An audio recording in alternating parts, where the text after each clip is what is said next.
Well, welcome to Falls Church News Press this week. I'm Nicholas Benton, the owner-editor of the Falls Church News Press, and this is a program that's going to be airing weekly and broadcast on Falls Church Cable TV and in the Falls Church News Press website. And my guest today is Reverend Ohmer, John Ohmer of the Falls Church Episcopal Church, the big church, the big historic downtown Falls Church. And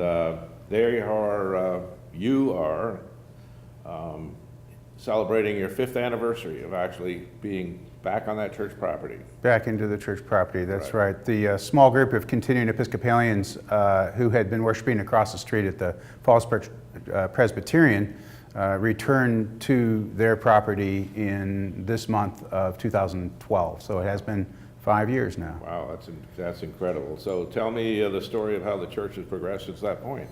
Well, the very first thing we did, they got the property back in the summer of 2012, and I was called as their rector in the fall of 2012. And one of the first things we did was to put together a 3 to 5 year vision, asking the question, what are God's hopes for this faith community over the next 3 to 5 years, and how can we participate in making that happen? And one of them that may seem obvious is we need to grow. Right, We need to grow numerically, we need to grow spiritually, because it was a group of 80 to 100 on a Sunday. But obviously it's a massive property. Both the historic church, as you know, seats about 400 comfortably, and the new sanctuary seats about 800 comfortably, plus lots of other space. So another goal that we set for ourselves was to make those buildings and grounds to be good news to the wider Falls Church community. I'm happy to say that we're making good progress on both of those 2 goals, and those are just 2 of the 6. But we are growing numerically. We have about 300 on a Sunday now. Wow. The number of children has grown from an average of 8 to 10 on a Sunday in 2012 to 60 to 80 on a Sunday now. And then the buildings and grounds, we have spent a lot of money taking care, repainting, re-signing, improving, repairing, restoring. And now the buildings and grounds are in use 5, sometimes 6 and 7 days a week. Concerts, local community organizations having their annual meetings there. All kinds of organizations around Northern Virginia are seeing this as a good place to have their meeting space or their concerts. Or well, the church has not kind of like reclaimed its calling as sort of a civic center for the city of Falls Church. Right. When churches are behaving their best, they're patrons of the arts, and they are good news to the wider community. And so people are aware. One of the things, we can't really afford to be the best kept secret in town. As beautiful as the historic church is, and as the main sanctuary is, it's kind of tucked back. When you drive down Broad Street, or when you drive down Fairfax or Hillwood Avenue or any of those other surrounding streets, you really kind of have to know it's back there to know it's there. So we're hoping that word of mouth, as always, is the best. The new sanctuary, of course, is magnificent, and it has a magnificent organ. Oh, yeah. And the public didn't get to see much of this church for all those years that the issue of control of property and everything was in dispute with the large contingent of breakaway congregants who left that church and, well, occupied it until the courts finally gave it over to you. So, and the Diocese of Virginia for the National Episcopal Church. Well, here we are. Then this is your little flyer here. I guess I got to do the promoting for you. That's the... And our new story, Falls Church Episcopal, Vision for the Future. So tell me a little about that vision for the future. Well, this actually happens to be the vision that we put together in 2012 to carry us through the 3 to 5 years, which we're now at, 2017. It's here. And so, as I said earlier, 2 of those goals were to grow numerically and spiritually, make the buildings and grounds good news to the community, strive for justice and peace ministries. So one of the goals we have in there is, as far as justice and peace ministries, one of the ways that that's been implemented is that we are sponsoring a refugee family. They are Kurds. They came here as refugees. They got here in January. Thankfully, just before the new administration's crackdown on immigration and refugees, and we've been able to work with them on English as a second language classes, getting them to their doctor's appointments, advocating for them. And you're working with Homestretch, which We are partnering with Homestretch in that, and with Lutheran Social Services. Homestretch has been absolutely amazing. Well, as you know, it's a fantastic organization from start to finish, but they've been a fantastic group to partner with. Right. Chris Fay has just anything. He thinks anything is possible, and he makes it possible with his vision and with his positive energy. It is an amazing work, and you know, when you can collaborate with organizations like that, you can really start to get stuff done. And they have so much expertise that they're able to help with language, the medical expertise, the navigating the complex school system, everything like that. Their primary goal is to take people out of homelessness and to place them in homes, to train them, and so on and so forth, so they can sustain a new life in a dwelling. Yes, and they have a remarkable track record with all their clients. With this refugee family, I suspect they'll have continue that positive track record because refugees are so motivated to become productive citizens and to find their way in our culture. Well, it's great and refreshing to see this kind of influence in the City of Falls Church. We want to be good news, and that's the goal of our next 3-year vision. We call it the 2020 vision because 3 years from now is 2020. I just had a cataract removed. I'm 2020 now myself. So good, yeah. So that's what we're not aiming for perfect, but we are aiming to be good in the community. And one of the things we really want to do, and I appreciate your having me on your program here, is to ask the wider community of Falls Church, how can the Falls Church Episcopal serve an unmet need? And so we want to deliberately ask that question over and over again to our local neighbors, to licensed clinical social workers, to school principals and teachers, to policemen, to community activists, as many people as we can.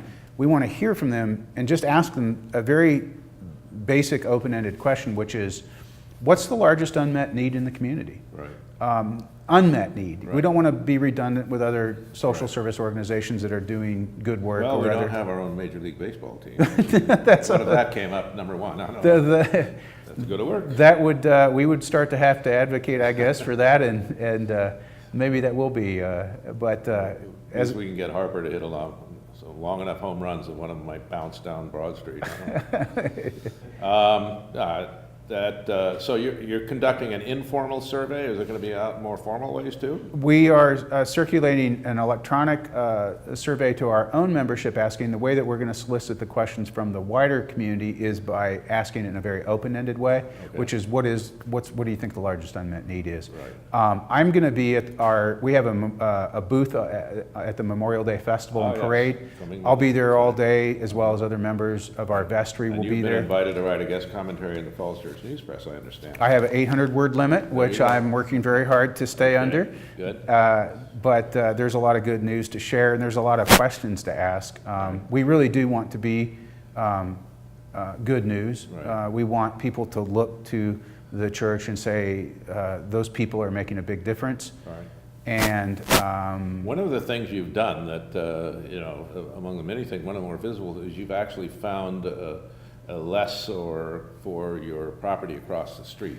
Yes. On Fairfax. Yes. It's been idle for so long, and now the developers come in there and redesigned it, put a bunch of fresh Art Deco styling on the frontage, and businesses are moving in there. Yes. And that's one thing which is a visible improvement. And that property had been mothballed, unfortunately, during the litigation because, understandably, people had been reluctant to sign any kind of you couldn't really sign a lease while there was litigation going on. So from the time that the Falls Church Anglican moved out of the property to the time that the United States Supreme Court finally ruled in favor of the Falls Church Episcopal in the Diocese of Virginia, nobody could really make use of that property, so it just sat empty, which was a real shame.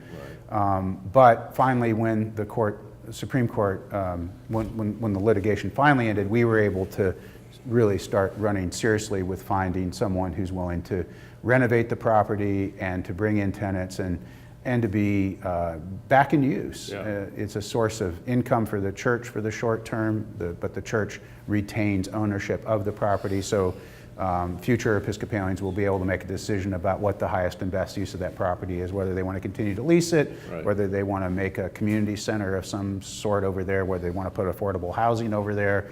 That'll be for another group of Episcopalians to decide on, but at least they'll have those options because it's retained, the ownership's been Well, retained. it's really great to have the church back, so Well. to say. Really, for the first time since I moved here in 1985, the church has kind of taken a very sort of insular approach until they tried to take it, the pastor tried to take it over, and there had to be litigation, and eventually, through a number of court decisions, the Diocese of Virginia of the Episcopal Church was declared the owner of the property. The church is back. There's a lot of very good progressive currents in the Episcopal Church, and your work is reflective of that, and I think that's a benefit to the entire community of Falls Church. We're very glad that you're now here, your rightful place in the center of the smack dab in the middle of the community, and we'll have to look for ways in which we could make it a little more visible if it's not, cut down a couple trees or something. You've got the original church, goes Right. back to the 1700s. Yes. It was actually a mission outreach of the Episcopal Church of Alexandria, where George Washington was a vestryman. And so the Falls Church was this historic church, as Yes. it's called, The exterior of the church is 1769, so those bricks have seen a lot They have seen from a the lot. Revolutionary War through Yeah. a couple world wars and so on. well, the Civil War that went, occupied back and forth a couple times at least. I understand that, and if you look below the windows of the historic church, you can see that the brickwork is different because they had knocked out those bricks to turn it into a horse stable for some time. Oh my gosh. So horses could come and go from there. Wow. And then after the Civil War was over, the federal government came in and repaired that, but you can tell the difference between the original Wren expertise brickwork and the federally vetted contract Right. that went in to the work below the windows. And I was just getting this education to a group, speaking of groups Right. that use the space. The Northern Virginia Archaeological Society chapter came and was curious about the history.